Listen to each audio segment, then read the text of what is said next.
Hello, thanks for joining us. A legal battle is being waged right now over trees in downtown Toronto. Metrolinx started chopping them down this morning before a court hearing was scheduled to get underway. Tyler Cheese is standing by. He's been on this story, watching it unfold all day.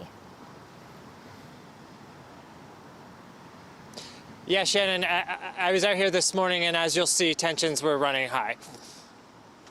How dare they? How dare they? These are 200-year-old trees!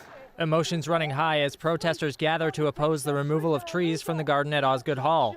These trees have been here since 1847, and they want to tear down these trees? Come on, Toronto! 12 trees at the site are marked for removal so that Metrolinx can begin building a station for the new Ontario Line subway. But local groups are pushing back, demanding that Metrolinx reconsider the location of the new station.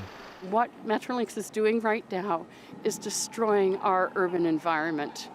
These trees will be permanently removed. They will not be able to grow again because the infrastructure will be so close to the surface. The Law Society of Ontario, which operates out of Osgoode Hall, filed an injunction against the removal of the trees yesterday. A provincial agency is ignoring the action that's going on before the courts.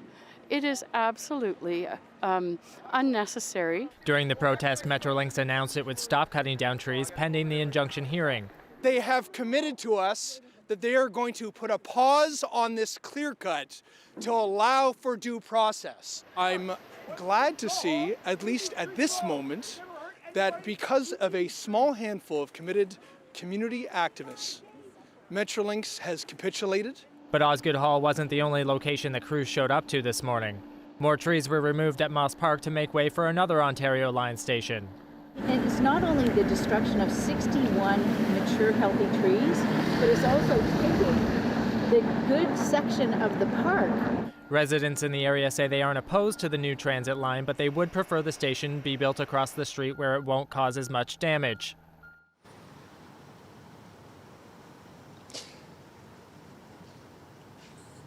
An expedited hearing was held to discuss the Law Society's injunction this afternoon, but no decision has been reached yet.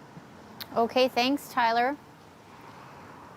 Well, turning to the other big story tonight, the Ontario NDP officially have a new leader. There is a lot of hope, but as Clara Pasica shows us, there are a lot of challenges ahead. The NDP, Labour leaders and advocates gathered at the Metro Toronto Convention Centre today to celebrate their new leader, Marit Stiles. Known to many as the NDP's education critic, the Davenport MPP was the only candidate to enter the race, but still faced a vote from party membership. She takes the reins from interim leader Peter Tabuns, who temporarily filled shoes left behind by longtime leader Andrea Horwath, now mayor of Hamilton. I'm looking forward to Marit taking over. As I've said to other people, she's got the confidence, she's got the communication skills, she's got the vision. I can really see her doing a great job. Also getting a nod from her federal counterpart, Jagmeet Singh. She's someone who listens to people, cares about people, and is someone you can see is really driven to make things better for working people, to defend our healthcare system and education. Stiles' speech emphasizing hope for a better future, building the party's supporters and working together. A more prosperous, a more equitable, and a more sustainable Ontario for everyone. And my friends, here is the team of hardworking NDPPs that are going to help make that happen. An optimistic vision in a room of friends, but questions swirled about if it's a little too optimistic for a party that lost about a quarter of its seats in the last election.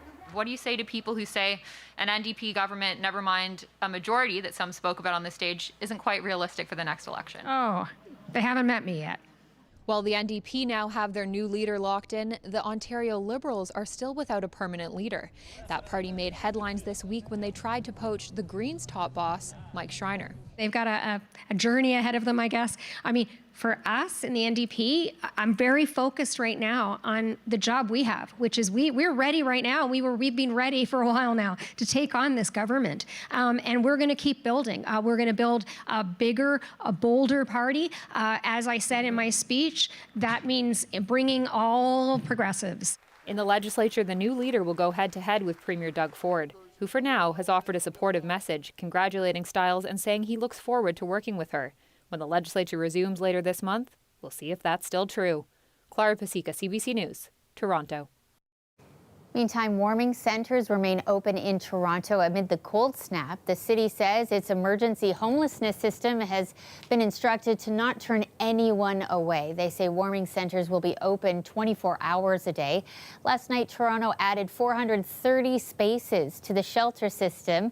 The city says that's on top of the 9,000 spaces already available at more than 100 shelters across the city.